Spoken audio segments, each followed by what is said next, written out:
Hey, Catalyst crew. Welcome to Catalyst Corner, episode 106. I'm Evan. I'm Jim. And we've got a lot to discuss today. But yeah, usually we do it in the intro, but I'm tired, Jim. Yeah. It's been a month. It has been a month. We had 3 cons. Yeah. And getting out of the third con, we went straight into the holiday season, which is the busiest time of year for us. Just to give you guys kind of an idea what that actually looks like. So regularly we do 5, 7, 10 orders a day, right? We did 50 the other day. Crazy. Right. And the turnaround time is 1 to 2 days. So I put on my red suit. Yeah. I dye my beard white, and I just fucking... No time for the kids to sit on the lap. No. Got to get the gifts up. Well, I don't want children sitting on my lap anyway. Yeah. How you doing? I'm doing all right.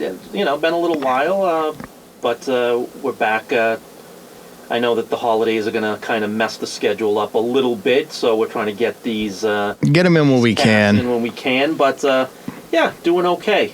So I was a little under the weather. Yeah, as was I. And I found out something about myself when I get sick. Yeah. Yeah, I turn into Anakin Skywalker. Oh. So let me walk you through it. Okay. Anytime I have a head cold or a sinus thing, I'm either in the shower. Yeah. Or I bought on Amazon for $100 a little portable steam room. Okay. I sit in that fucking thing for like an hour and a half, and I'm sitting there and I'm thinking, I feel like Anakin in fucking Empire, where he's he's in the yeah. So I turn into Anakin Skywalker when I get sick. Yeah, nothing wrong with that. Got to have the vapors clearing out the lungs, you know. That's right. Brutal. Yeah. So we had 3 cons this month. You know, we did Rhode Island at the beginning of the month, which was a blast, a great time. We did Kids Con New England, which is a lot of fun. You know, that's more of a give back show. We lower the prices, and you know, it's always fun to see the kids get excited about your work too, because they're honest. Right. You know what I mean? There's no filter. If they don't like something, they'll just be like, "This looks like shit." Exactly. And we did Northeast Comic Con, and I have to tell you one story about Northeast. Okay. So, as you know, or maybe our listeners don't, we started adding 3D prints to our product list. Yes. And they sell pretty good. Yep. They're pretty popular. Yeah. I had a 12-year-old kid come up to me. Okay. By himself.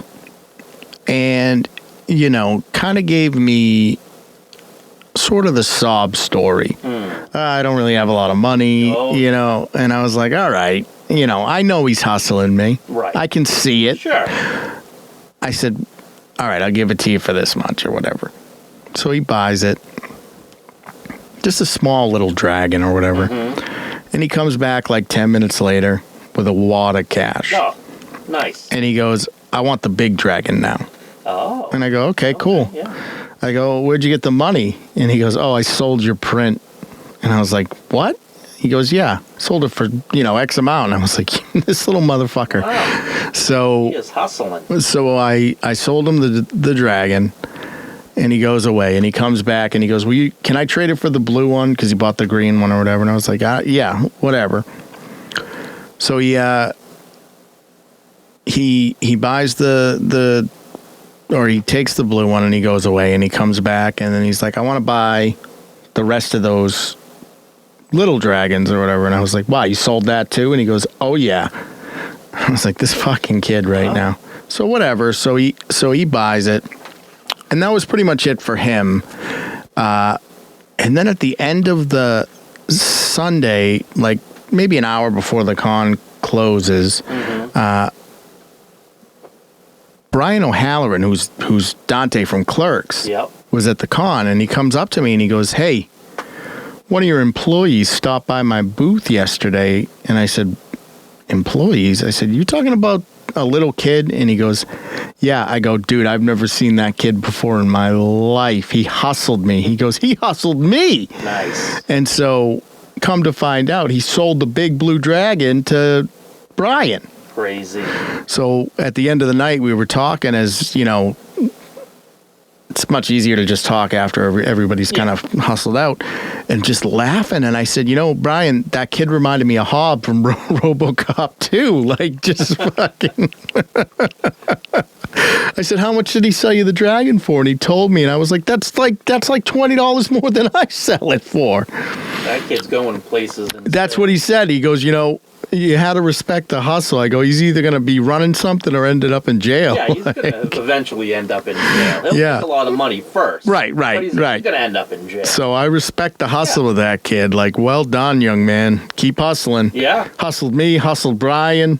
He had a game plan. Oh, man. And so I said to Paul, I was like, Paul, what is this, like our 25th show or something? He's like, something like that. I said, now we got to worry about a cabal of little kids running around hustling us for our goods. That's wild. Just nuts.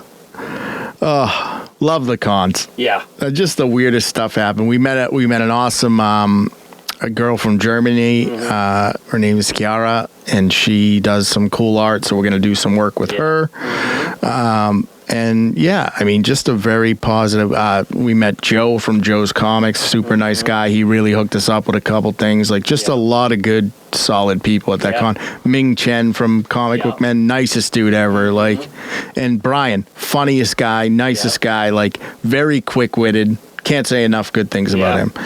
I mean, except for the fact that we both got hustled by a 12-year-old, but But a lot of cool people. Yeah, it happens. Yep. So that was the con. Yeah. Have you seen anything? Yeah, I did. I did. I've seen a couple things. All right. So I'll go one real quick. I watched Pumpkinhead because I hadn't seen it. Old school Pumpkinhead. Stan Winston, dude. Now, if you know, you know, and if you don't know, I recommend seeing it. Oh, it's so good. It just, you know what I mean? It was one of those things where... Was it Lance Henderson? Henderson, yeah. Yeah, it's such a great movie. But the other movie I watched was The Strangers Chapter 1. Have you seen this? Yeah. So, what did you think of it? I thought it was pretty good for what it was. See, here's the thing, right? For anybody that hasn't seen it, if you watch The Strangers... Oh, Chapter 1 is the prequel? Yeah, the prequel. No, I haven't seen that yet. So, Chapter 1, I would think it is the prequel, right? Right. So, in my mind, I'm thinking... The Strangers is okay. I'm not a... Right. That's what I thought you were talking about. I'm like, yeah, it's fine for what it is. Yeah. So, I'm thinking, okay, well, this is going to explain to us why they... do what they do, right? Right. Why they just show up and randomly murk people. It was The Strangers. It was just a rehash of The Strangers. Yeah, I'm good on that. A complete rehashing, almost down to the verbiage, everything. And I'm like, I don't understand what the point... So, if The Strangers didn't exist, and this was the first movie you put out, it'd have been okay. But, if you liked The Strangers, you'd have liked this. But I'm thinking the whole purpose of this movie was to explain why they became what they became, why they... Right. I don't need to just see the family they hit before. You know what I mean? But that's all. It was just a different couple going a cabin in the... they get... Their car breaks down. They got to get it fixed. It's not going to get done overnight. So right. They stay in this wooded cabin. And, the strangers come in and just do the same shit. It's the same exact... Yeah, that's lazy. Yeah, it was... I'm looking at, it wasn't... And so, the thing is, it's not horrible in and of itself. No, if The Strangers didn't exist, it would be as good as The Strangers is. But it's horrible considering that I thought this was supposed to be a prequel, and it was just a lazy... retelling of the Strangers movie all over again. Yeah, that's kind of a bummer. Yeah, that was... So, I was pretty disappointed, I must say, in watching it, but whatever. What about you? What did you catch? I have a few. Do you? Oh, yeah, so buckle up. All right. So, I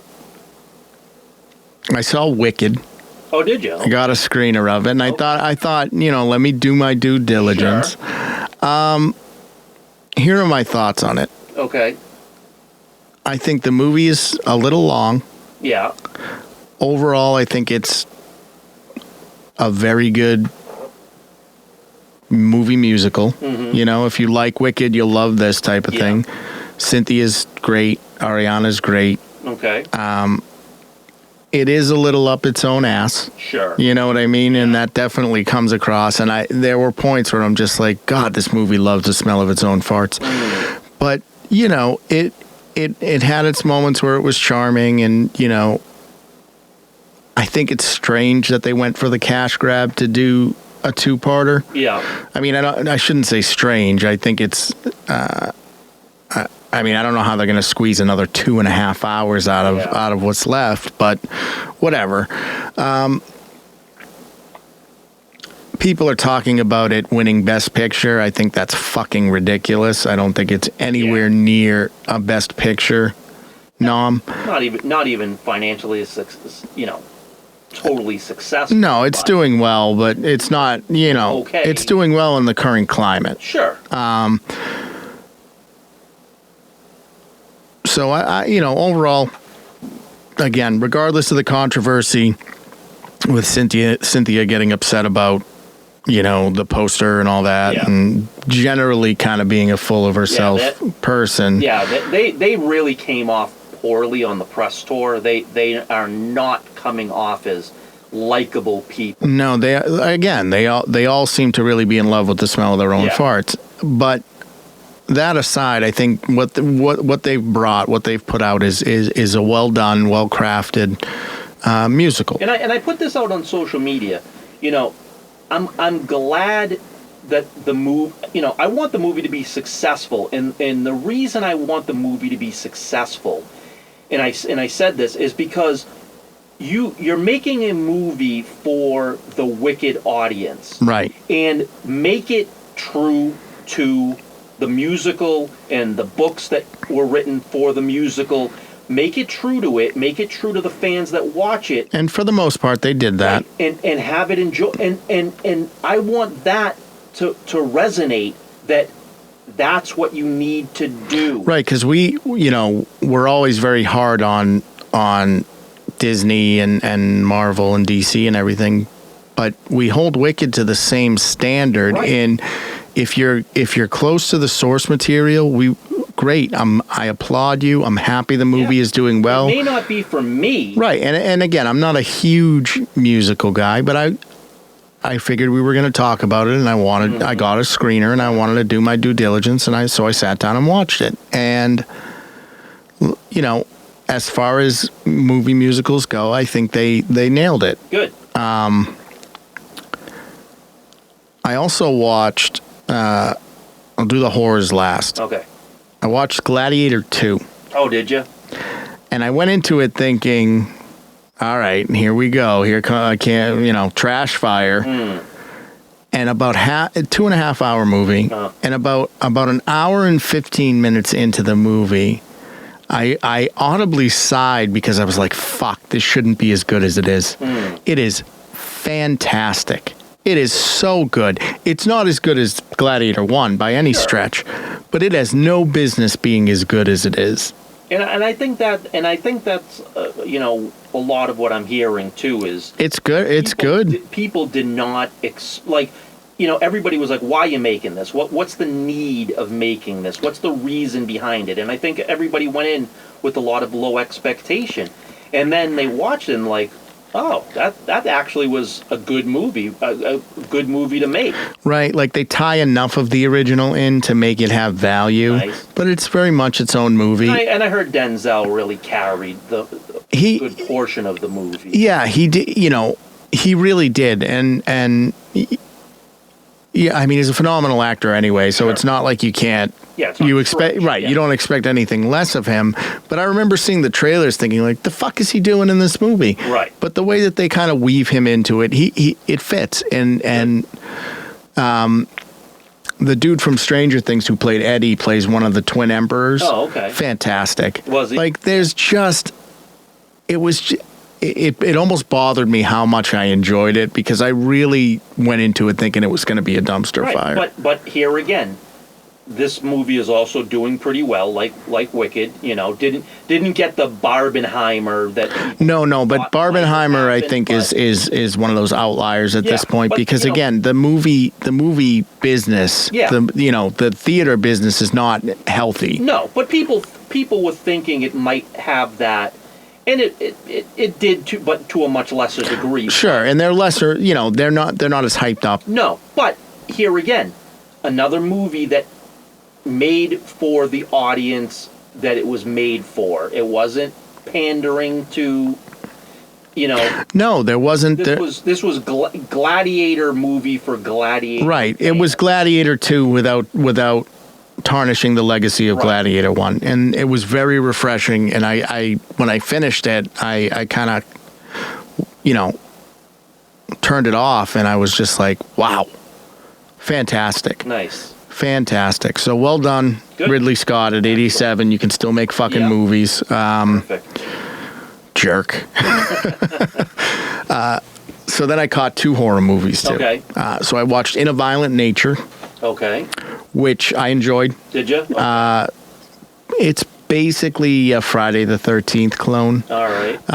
but all practical effects, very good use of uncomfortable silences and things of that nature. Takes place in the woods, so Okay.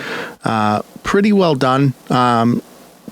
It's not breaking the mold. It's not doing it. It's not doing anything new. Yeah. But for a slasher flick, It's solid. very solid. Okay. And then the final one I caught was Smile 2. Did you? Okay. Because that is something that I might be watching this weekend, but So I won't spoil anything. Okay. But you saw Smile 1. yeah. Okay, good film. Yeah, I wasn't crazy about it, but Good. I didn't- Right. I'm not saying a phenomenal film. Yeah. It's a good film. Yeah. They did tension very well. And I thought to myself, can you really are you really going to be able to pull this off again? And they do. do they? Yeah. Okay. They do. It's a good film. I enjoyed it. Okay. All right. So without giving away any spoilers, bit of retread on a lot of stuff, but Okay. still very creative. I still really like the Okay. Smile Demon, Good. but just very solid. And then one more point before we get off of movies. Nosferatu reviews have started coming out, Yes, I've seen that. and they are I've seen the some of the type of teaser things they put out. and we're hearing very good things. Yeah. People are saying that Nicholas Hult and Lily Rose Depp are fantastic. Mm-hmm. They're saying, the thing I've been saying for years, and that Robert Eggers is truly a master at his craft. Right. But it's nice that he's getting the push. Yeah. Yeah, I think this is going to be. I think as far as horror movies go, I think this one is going to be, right in the upper echelon. Yeah, this one might get me to go to the theater. Yeah. Yeah. They're doing a 35 millimeter in Boston, so I might drag my ass down Yeah. there to go see it. But I'm very excited. Yeah, this is a movie. Not many movies. I was excited for Terrifier 3 when it came out, and I did drive. And rightly myself so, to the rightly movie so. For that, this is another one where I would think about going to the movie theater to actually catch it. Yeah, so that's what I have for movies. Yeah, not a bad one in the bunch. Yeah. So lucked Good. out on that. Good. Usually you get one that's a real turd, but Yeah, solid all the way through. that's excellent. What else you got for me? So I was thinking about this, and we'll stick on movies for a second here. You know how when you look at some movies and movies that are a franchise, right? And you think of the second movie is better than the first movie, right? Terminator 2. Right? Terminator 2, Empire Strikes Back. Yep. There's quite a few, right? We got to. Now, my thing is the second one good or as great as it is because of how great the first one actually is? And if not for the first one, would the second one have the ability to be as good as it is? And is there any? And think about this for a second too, as we're going through it. Is there any movie where the first one sucked? It was terrible, but they made a second one anyway, and the second one was phenomenal. I don't know of any movie that I can come up with off the top of my head where that's the case. So I think in part there is that whole standing on the shoulders of giants sort of thing. I think with some of these films,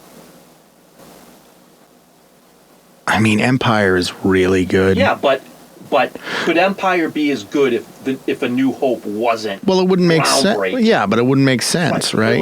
But you look at like Spider-Man 2, right? Spider-Man 2 we look at as a better film than Spider-Man. But if Spider-Man didn't revolutionize, sure, I think a lot of it is standing on the shoulders of giants, but at the same time, you know,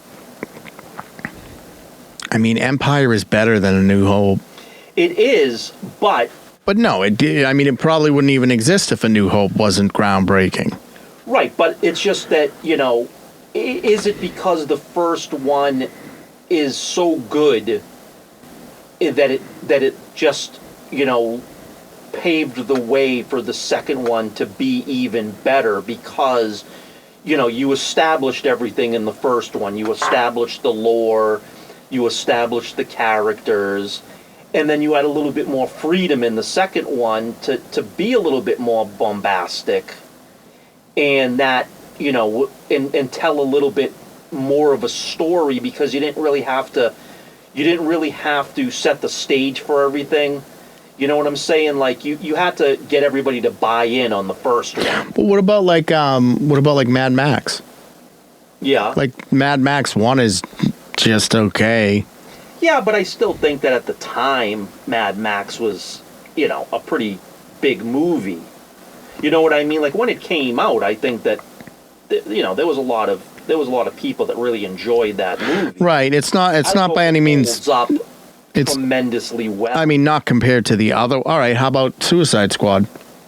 Yeah, but I don't really consider that a second because I think that was more of a redo. Okay. You know what I mean? To me, that was more of a redo because they failed on the first one so miserably. I don't really think it was a part 2 necessarily, or at least I don't look at it that way. Okay. But let's say the Indiana Jones, right? A lot of people like 3 as the best movie out of them all. But, you know, can it be that good without Raiders of the Lost Ark being as good? No. As it is? I just think that. Well, I don't think any of these movies could be as good as. I mean, part of it is, you know, with movies like Terminator or New Hope or even Lord of the Rings or any of those, you know, sort of traditional trilogy type movies. I mean, you know, those movies. The part ones really lay down not only the foundation of the world, but they get people invested in it. So I mean, would Empire be good without A New Hope? No, because you're not invested in the characters. Right. So you don't care what happens to them. And then that's I guess my point of it all is that, you know, when looking at making a franchise, the first movie is so vitally important because, you know, sometimes it's the best movie. Sometimes every movie after that is terrible. Right. But then sometimes the movies get better and better.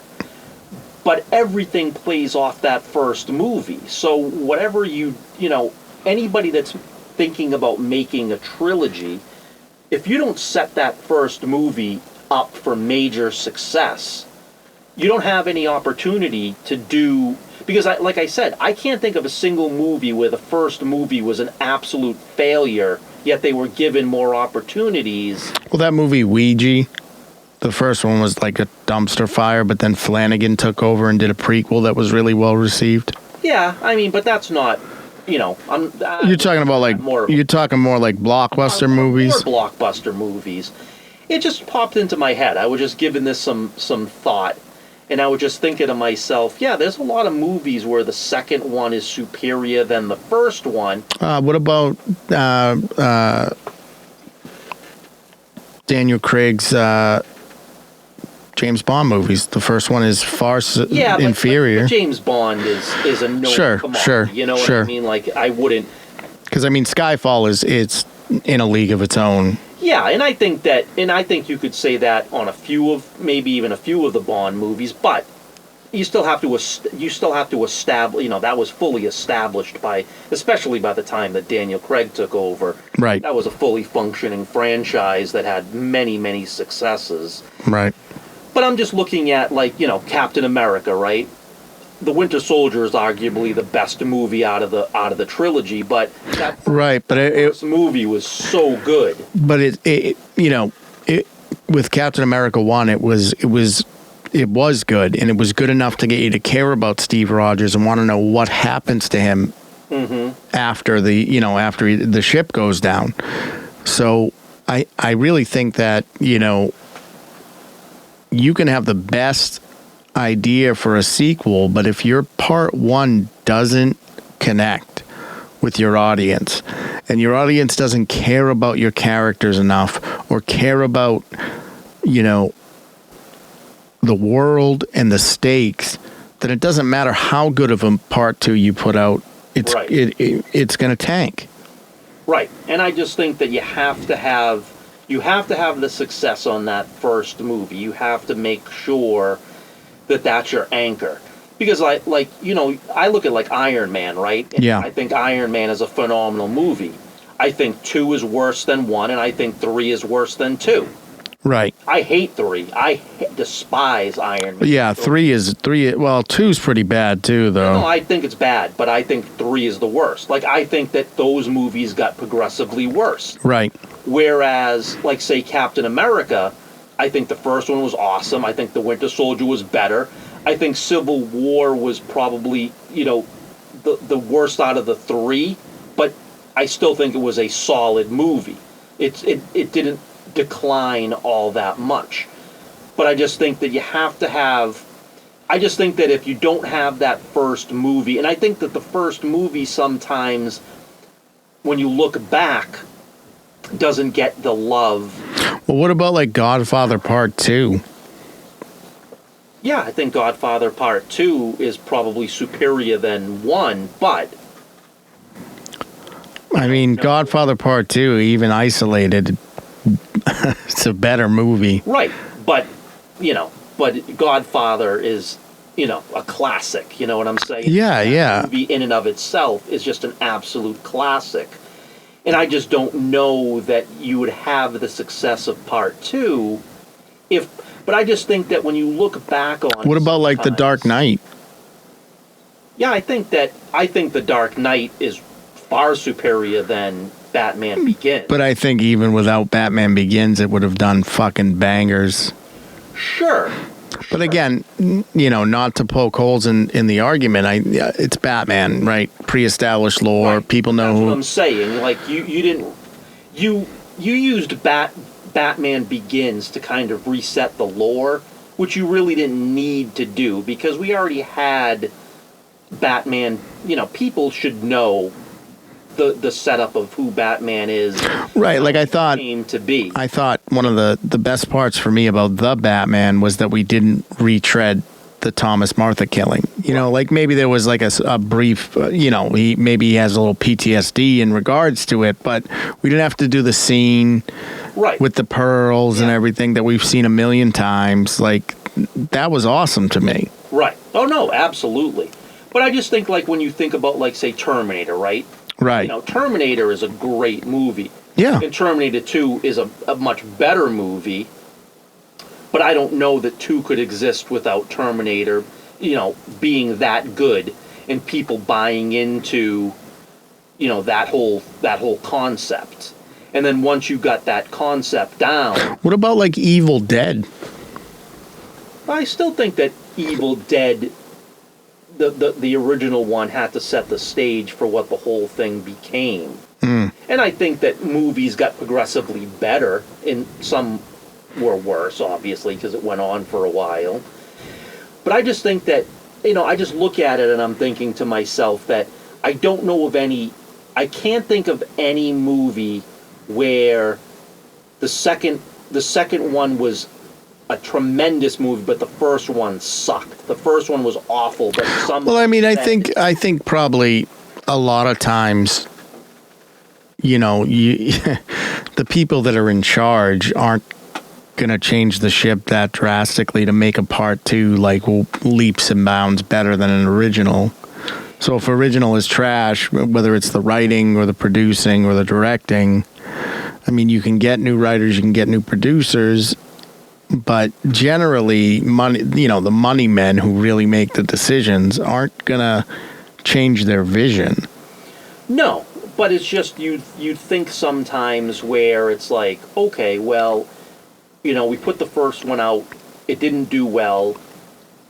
We had an idea, but obviously it didn't hit.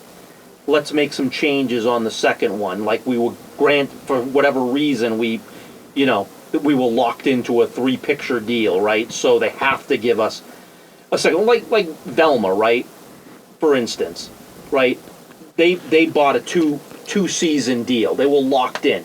They never wanted to put that second season out, but contractually they were obligated, right? So let's say you were contractually obligated to put out 2 movies, and the first one was just terrible, but you were obligated to put out that second one, so you're going to get that opportunity even though the first one didn't warrant it. But then all of a sudden you're like, well, the first one didn't hit. Here's all the mistakes that we made. Let's rework it on this second one and make a better movie. And then it blows up and becomes this phenomenon. I don't think I can't think of any time that's ever occurred. Yeah, nothing jumps to mind. Yeah. But let us know in the comments. I mean, if there are any movies where the first one is kind of a dumpster fire, but they got their shit together and made something real great on the second one, let us know. Yeah. And let us know your favorite, second movies that are superior than the first movie, even though the first movie was a great movie. I mean, it's Empire. Favorites. It's Empire. Empire is I think Empire and then Spider-Man 2 is probably next in line. Yeah, I would even argue Two Towers is better than Fellowship of the Ring. And but let us know what you guys think would be those type of movies that, fit either category. Yeah, very interesting. Yeah. Very interesting. You got anything else for me? I do. I have one more thing. God, you are full of it today. Man. So, we heard the announcement that, obviously we heard the announcement that Star Wars was going to put out a Rey movie. Yeah, I mean, last I heard, that's on ice. Right. So, it was supposed to come out in December of 2026. Right. Now it's been indefinitely put on hold. Right, which is the nice way of saying cancel. Right. And the reason why is because they can't get anybody to write a script for this.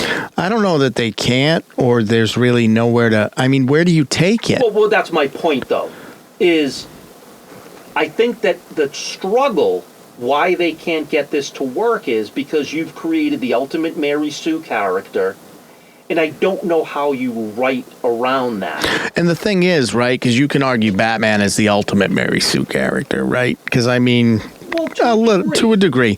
But Batman resonates with the fans. Right. And it doesn't seem like Rey really connected with if the target audience was little girls, like a little bit. But, I say this every time. We go to a lot of cons and we do not see any Rey. You see Leia, you see Ahsoka. You don't see many Reys. Whether it's grown-ups or children, like you just don't. So, I've come up with the idea. Oh man, you pitching this right now? Pitching this. All right. So, my idea. So Rey Palpatine buried Anakin Skywalker's lightsaber on the planet where. Yep. He had arguably the most suffering. Yeah. Okay. So I'm looking at this as more of a like a Good Will Hunting, Young Frankenstein in that vein, right? And what I mean by that is, so let's take Good Will Hunting for a second, right? Yeah. Here's a guy that could have been a Mary Sue character, right? Yeah. His intelligence level was off the charts. He could have gotten a very high-paying job, had a girl, started a family, lived a life, right? But he had flaws. and the flaws that he had was holding him back from achieving. Right, that's what makes the character complex. Is that you have the golden ticket in intelligence, but you rolled ones on everything else. So the thing, and so and I'm going to add in Avengers: Age of Ultron to all these ideas, right? So the idea was that Rey was going to start up and create a new Jedi Academy, right? A new Jedi Order. And my thing is, everything has come so easy to Rey, right? Everything that she's done, she's been the best at, right? Right. There wasn't really a lot of classic hero's journey to her story. Right. There was no hero's journey. There was no adversity. Everything that she did ended up perfect for her.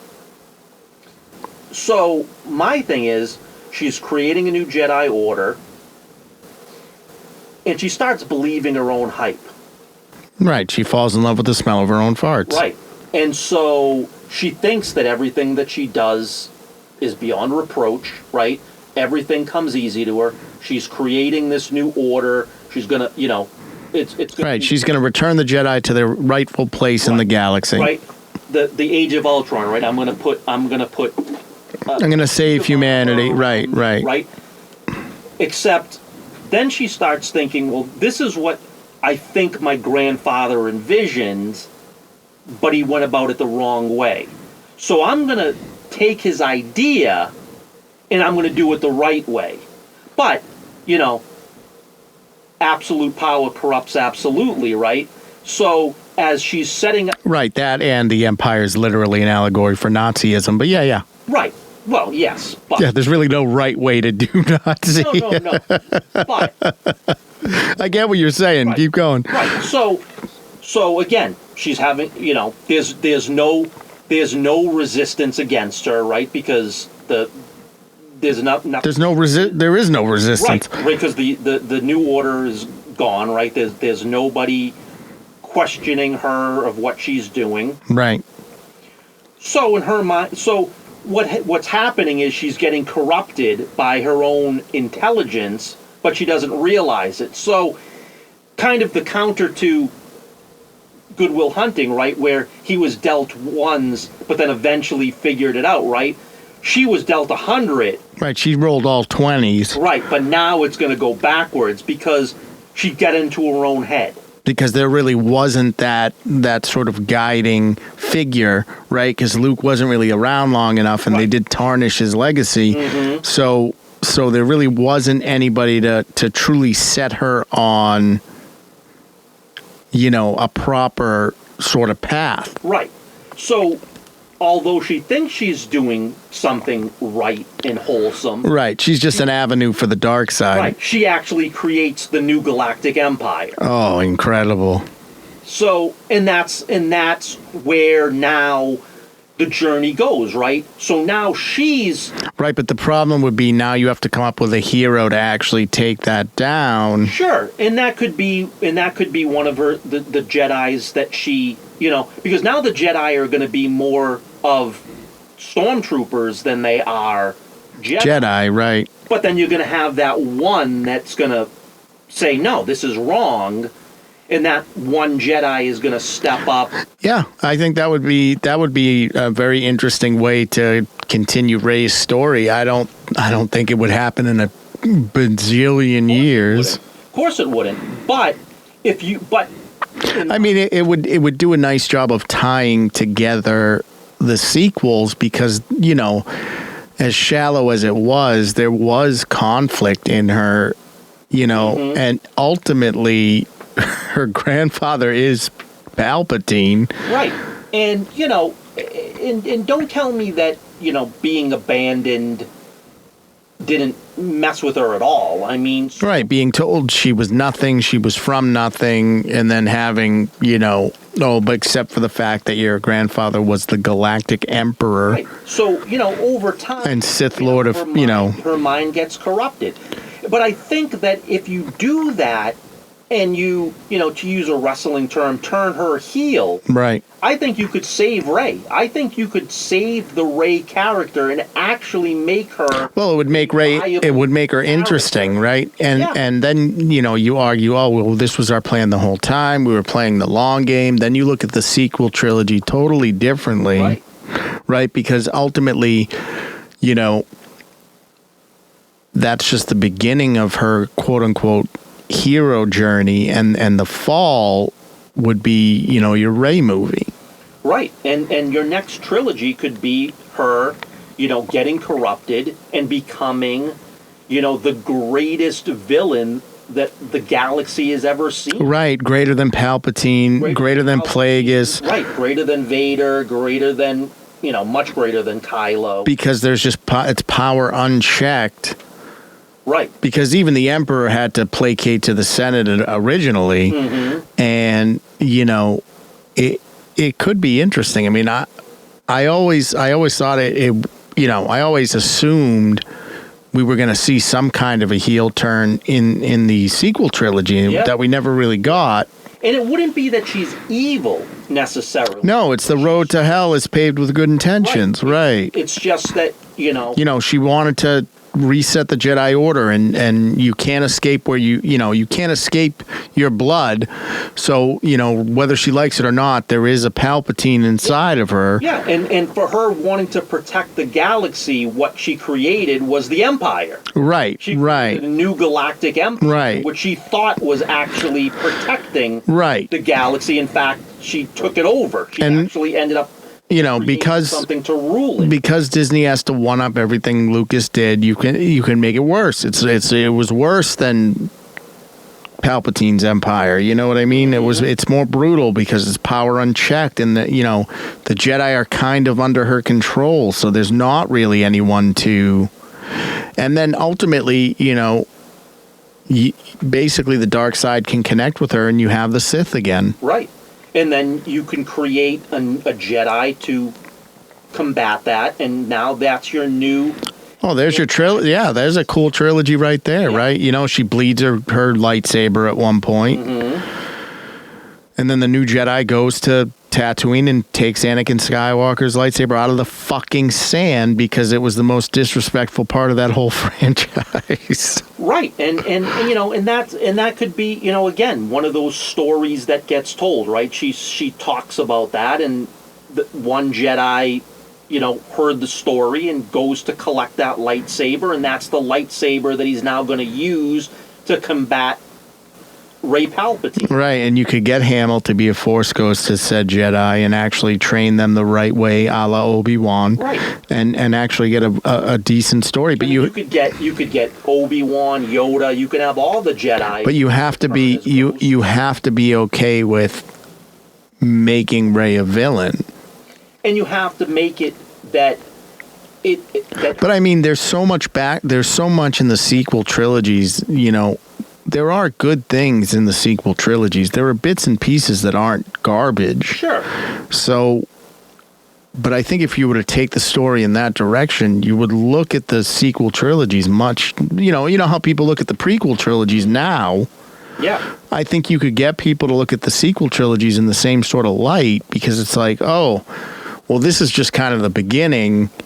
Yeah, and you can, and what it would do is... And it lets you move away from Skywalker because the Jedi doesn't have to be a Skywalker. Right, now you don't have to... Right, because now she's going to take the Palpatine name, she's going to renounce... Right, Skywalker is dead. Skywalker name, right. And the new Jedi that is going to challenge is not going to be a Skywalker. Right, no Skywalker affiliation. No lineage whatsoever, and now you've created a new, whatever saga it's going to be, whoever that new Jedi, whatever the name you give them, now you've got a new saga that is really unrelated to the Skywalker saga anymore. Right, but it still ties into the lore very nicely. And then what it does, too, is it starts like, okay, I'm going to go back and rewatch the sequel trilogies and look for the Easter eggs of where they were planting those seeds. Now, they're not there.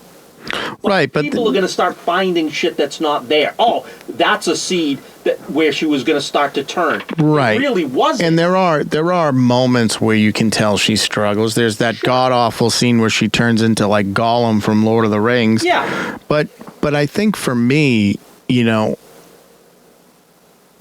the character of Rey, the only way to redeem her as a character is to turn her to the dark side. Yeah. But turn her, but not just because I want power. No. And she doesn't she's because she didn't have that mentor. Right. But that everything that she does comes so easy, she didn't realize that she's corrupting. Right. It's very much an Ultron situation where, you know, yeah, he was given all the knowledge in the world and being quote unquote a newborn and digesting that knowledge, he's like, oh, it's a virus. It needs to be exterminated. Mm-hmm. Right. And because there isn't that sort of guiding figure. And because you made her a Mary Sue character, it's in her nature to always want to be better than everyone. Right. So saying, well, I'm going to do it better than Luke, and I'm going to do it better than Leia, and I'm going to do it better than Vader, and I'm going to do it better than Palpatine. Right. I can take Palpatine's ideas, but I'll be better and use them for good, right? But ultimately causing her descent into the dark side and madness and all of that, and then allowing us to get, you know, a true hero, male or female, it doesn't matter, you know. But then you can have sort of a true Jedi that has come up from the Order, has said, look, you know, I've come across the holocrons. I've studied the history. This is not what the Jedi stood for. Right. And then, you know, build a resistance from there. Right. And you don't need a fucking Death Star. It doesn't have to be a rehash. But what you can do too is you can have what you can find is all the Jedi lore, right? All the Jedi. You can get the holocrons, right? You can get the books. And you can go all the way back to friggin' the Acolyte if you want and look at the trajectory of the Jedi. And this Jedi is like, no, I'm looking at history. I can go through Rebels, and I can go through the Clone Wars, and I can go through the Skywalker. Right. When I look at the ideals of these heroes and villains of the past, like, you're siding more with the villains. Right. You're becoming everything you fought against. Right. And when this person comes up to challenge Rey, who doesn't ever really get challenged because it comes easy. Right. Now she's going to take offense to that. She's going to be like, well, who are you to question me? I've got the ultimate knowledge. And who I've trained you, who are you to question me? I've got all the answers. Right. You're wrong, and I'm going to prove you wrong. That just makes her, you know, dissent even more, and more of a reason to stop her because she doesn't understand. Right. Even at that point, she doesn't realize what she's doing is evil. But, you know, I think taking it down that road. I mean, if you wanted to do another Rey movie, that's the way to do it. Yeah. I mean, yeah, you're welcome, Lucasfilm. Yeah, call us. Yeah, call us. We'll write this. We can write this one. Yeah, you know, we don't even need a year and a half. We can pound it out. We'll spend some sleepless nights and get it going. But the only way you're going to do a Rey movie is if you make it where she starts having cracks in that persona, because otherwise, you could do such cool shit, and you could say the cracks, you know, get the attention of like a nihilist sort of figure, and then have a world eater pop up. Like, there's just so much potential. Yeah. Or you know who could be the savior? Throw it, Cal.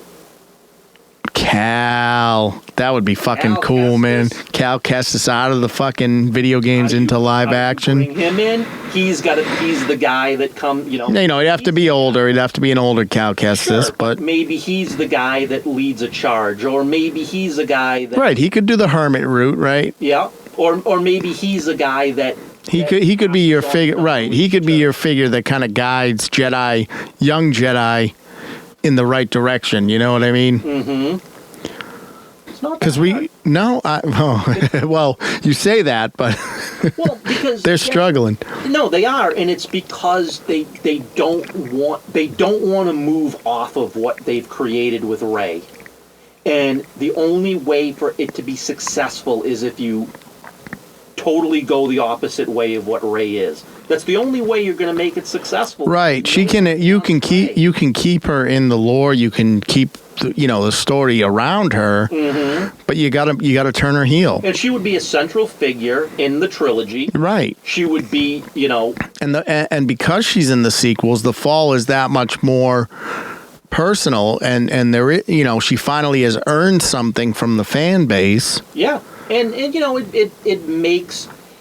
make the sequel trilogy, it'll have a little bit more gravitas to it because now there are stakes, right? We have no stakes. Like that whole sequel trilogy, there are no stakes. No real stakes. No, but now it led to stakes. So yeah, it's not there.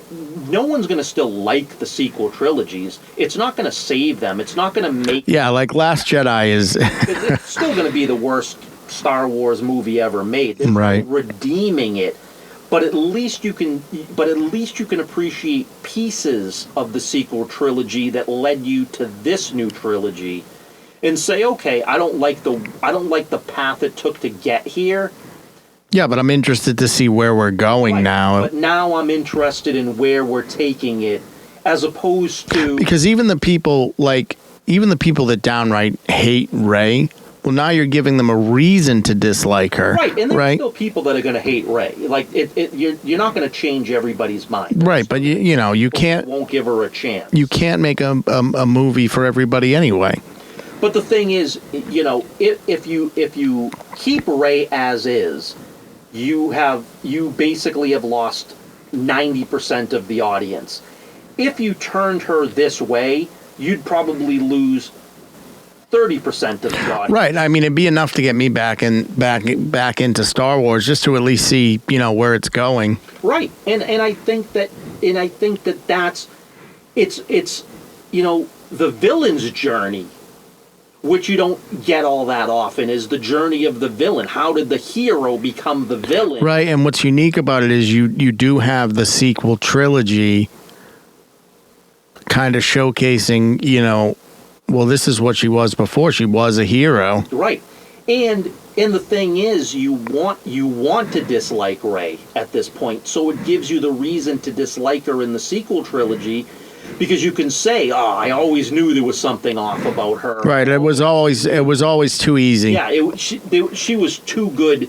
There was a reason why I didn't like her, and that she was always so perfect, because she wasn't perfect.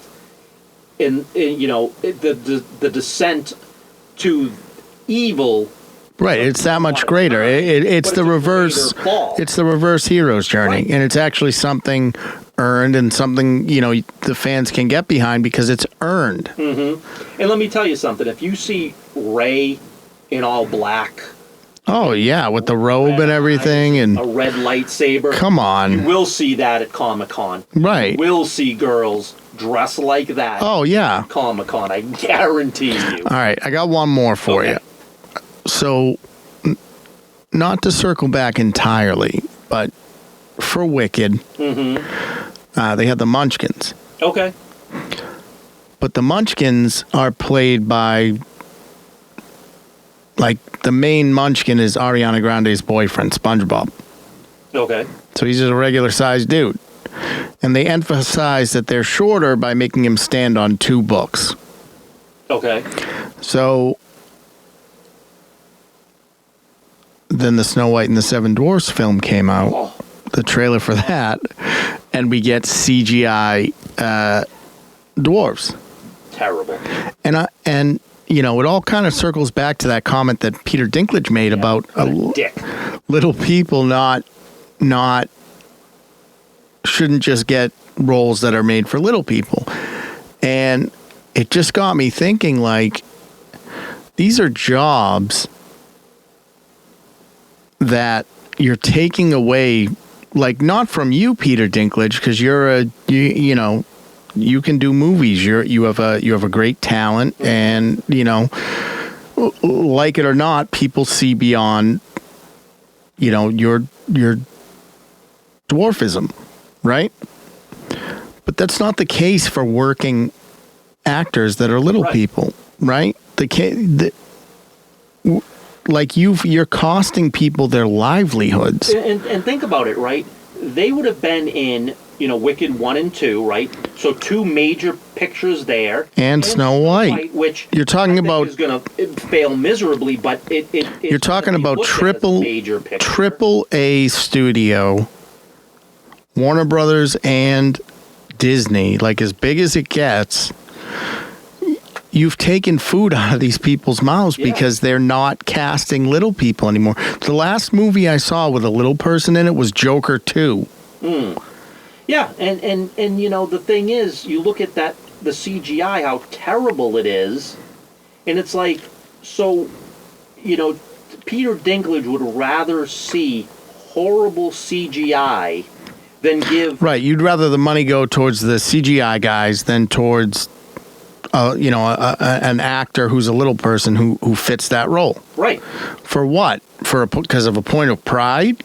Yeah, and again, but... And I don't disagree at the heart of what he was saying. I get it, but you also have to live in reality. Yeah, but the whole thing is, right, we can't have it both ways. We can't say that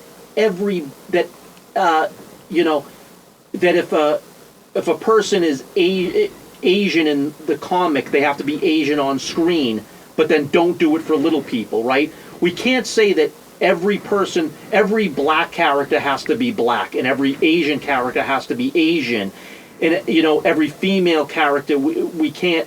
There's no gender swapping, right? We sit there and we've been saying this for years and years and years, but then we can say that little people shouldn't be little people, right? Like, but that doesn't make any sense to me. But if we were casting little people in other roles, I wouldn't have an issue with it, right? Right. Where I draw the line is that it's not like, by you making this comment, you've allowed little people to get mainstream roles, because you haven't. Right. What you've done is you've taken the roles that were available to them and negated them. Mm-hmm. So now they're not working.